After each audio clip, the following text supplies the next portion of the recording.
Good morning. Happy Saturday to you. My name is Evan Smith. I'm the pastor at Second Presbyterian Church here in downtown Stanton, and I'm coming to you today for your daily video devotional. Today we're in 1 Peter chapter 4, looking just at verses 1 and 2. Listen now to this word. It says, "Therefore Christ suffered in the flesh. Arm yourselves also with the same intention. For whoever has suffered in the flesh has finished with sin, so as to live the rest of your earthly life no longer by human desires, but by the will of God." So Peter has a lot to say to people who are suffering. Like, clearly that's the audience that he has, the people that he's thinking about. So Peter's writing them, and he's talked about unjust suffering. He's talked about all these things. And now he's saying that part of what unjust suffering, or simply suffering in the flesh, does is it has this way of letting us be finished with sin so that we can then say to God, "Not my will, but yours be done."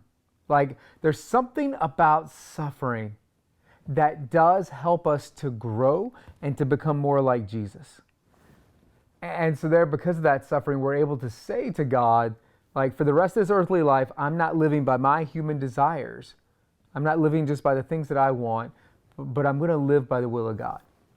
You know, every single night as Maria and I put the boys to bed, we start together with story time, and then she says evening prayers with Micah and Judah, and I take Asher, the third born, and rock him and put him in bed.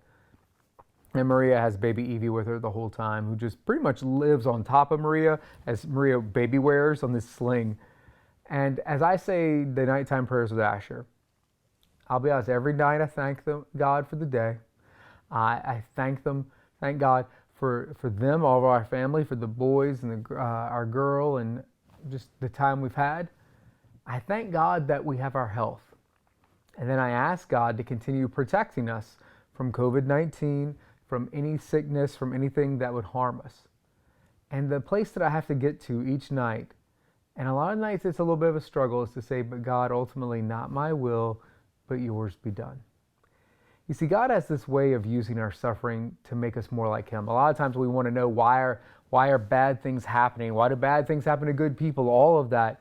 And the scriptural witness, and I think the life witness, is that there are ways that suffering makes us like Jesus. And since that's the ultimate goal for God, for us, is to be more like Jesus, to grow in holiness, then there are going to be times when we go through periods of suffering. And that's not awesome, and we don't enjoy it, and yet at the end of it, we can look back and say, man, I grew so much from that. In fact, I would wager that if you know someone who seems especially holy, they probably have suffered a good deal in their life because there's something about it. And so if we're struggling to let go of our will and our desires in order to live into God's will, then we have to realize that we are growing in maturity, and perhaps one of the best ways to do that will be through suffering. While we never long for it, we can still grow much from it. And it's a hard word, but that is the word for today. I hope you enjoyed this. If you did, please click the like button, maybe even share it on your own page. Thanks a lot. Have a great day. Goodbye.